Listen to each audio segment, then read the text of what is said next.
C'est un sujet qui fait la une de l'actualité depuis plusieurs semaines maintenant, la hausse du coût de la vie. Alors bien sûr, il y a l'essence, mais l'énergie en général et l'eau n'échappent pas au mouvement. Dans ce contexte où vous êtes nombreux à vouloir faire des économies, notre prochain invité va forcément vous intéresser. Il y a des solutions simples pour vous aider à consommer moins et donc à payer moins. Regardez. Et je reçois Emmanuel Cros, bonjour. Bonjour. Vous êtes le président d'Ocea Smart Building. Le sujet des économies d'énergie et des économies d'eau ne sont pas totalement nouveaux. Et vous, ça fait plus 20 ans que vous vous mettez au service de ceux qui veulent mieux gérer leurs dépenses en la matière, en quelque sorte. Exactement. On aide les copropriétaires, donc dans les grands immeubles de logement collectif, à faire des économies sur l'eau et surtout le chauffage collectif quand on a une chaudière de gaz ou une chaudière au fioul par exemple. Alors comment vous les aidez à pouvoir faire des économies ? Est-ce que c'est simplement en maîtrisant leur consommation ou est-ce qu'il y a aussi une action sur l'isolation, sur les bâtiments, sur les fenêtres, etc. Alors, pour faire des économies de chauffage, parlons de ce sujet, car comme vous le savez, le prix du gaz augmente énormément, 41% l'année dernière. On peut jouer sur deux parties. Faire des travaux, ça coûte cher, le retour sur investissement est loin. Ça, nous, on ne le fait pas, mais c'est important de le faire. Nous, on va jouer sur la connaissance de sa consommation et le comportement. Donc, c'est très simple, on va installer, prenons un chauffage collectif, dans chaque logement, des compteurs, dans chacune des pièces, sur chaque radiateur, qui va vous permettre de savoir quelle est la température, quelle est la consommation de chauffage.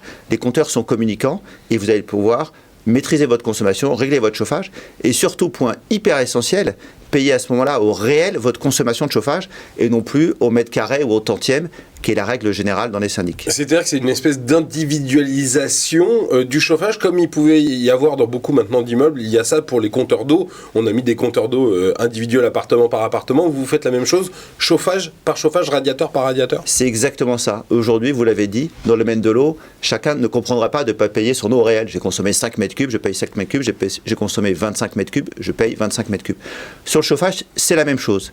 Il n'y a que 34% en fait des gens qui payent, des familles qui payent leur chauffage au réel. Les 2/3 ne le payent pas au réel. C'est la solution qu'on apporte, c'est de payer au réel. C'est exactement l'individualisation des frais de chauffage que vous avez évoqué. Alors, tout à l'heure, vous parliez des travaux qu'on peut faire et dont le retour sur investissement est extrêmement long. Là, est-ce que c'est simple à installer ?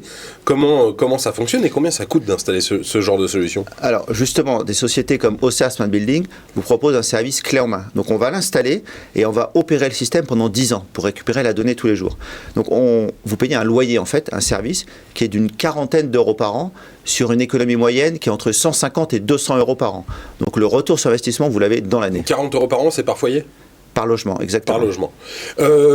Pour que ça fonctionne, évidemment, moi, si je suis copropriétaire, je ne peux pas l'installer tout seul. Il faut que l'ensemble de la copropriété décide de l'installer. Et c'est ça, votre interlocuteur, finalement, c'est le syndic de copropriété, le syndicat qui s'occupe de gérer l'immeuble ou les grands bailleurs ? Alors, on a effectivement les deux cas.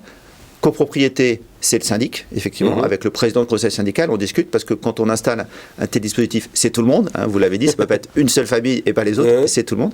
Et puis quand c'est un bailleur social, là, c'est avec le bailleur social directement avec qui on discute. Est-ce que, après, les utilisateurs, ça devient quoi ? Un jeu pour eux ? Est-ce qu'ils ont vraiment le réflexe de regarder, de faire attention, d'éteindre le chauffage dans les pièces où ils ne sont pas, d'essayer de le programmer peut-être pour que ça ne fonctionne qu'une partie de la journée ?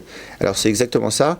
Dans les familles vont avoir une application, elles vont recevoir des alertes par SMS s'il y a de la surconsommation, si la température est trop élevée la nuit, si elles sont parties et qu'il y a la consommation de chauffage. Donc ça va être un jeu effectivement. Mais le deuxième élément aussi, c'est que les gens sont sensibles à leur porte-monnaie. Donc voilà, et donc surtout en ce moment, et donc pour maîtriser leur facture, la charge que va envoyer le syndic, on fait attention à son chauffage, et notamment la nuit, on baisse le chauffage, quand on part travailler, on baisse le chauffage, quand on part en vacances, on perd le chauffage. Sinon, on a la douloureuse quand la facture arrive.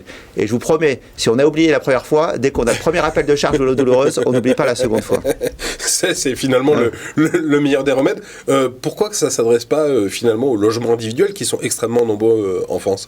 Alors, il y a aussi ça, pour le logement individuel, nous on ne le propose pas, mais c'est ce qu'on appelle un thermostat. thermostat qui va permettre de gérer votre chaudière individuelle ou vos radiateurs électriques. Donc ça existe aussi. Mais vous, c'est pas votre modèle. Voilà. Mais j'invite bien sûr les gens à le faire parce que de toute façon, là, ils y sont directement incités parce que ces gens-là ont directement le contrat avec EDF ou le contrat avec le fournisseur de gaz. Et eux, ils voient la douloureuse tout de suite. Exactement. Et ben voilà, ça s'appelle OCA Smart Business, comment faire OCA Smart Building, comment faire des économies d'énergie et notamment de chauffage. Merci beaucoup Emmanuel Cros. Et en plus, c'est vertueux pour la planète, faut quand même le dire. Et c'est meilleur pour la santé quand il fait pas trop chaud dans les maisons. Exactement. À très bientôt dans l'émission Demain Entreprendre. C'est fini pour aujourd'hui, mais on se retrouve très bientôt sur Demain TV. Je vous souhaite de passer une excellente soirée. Salut.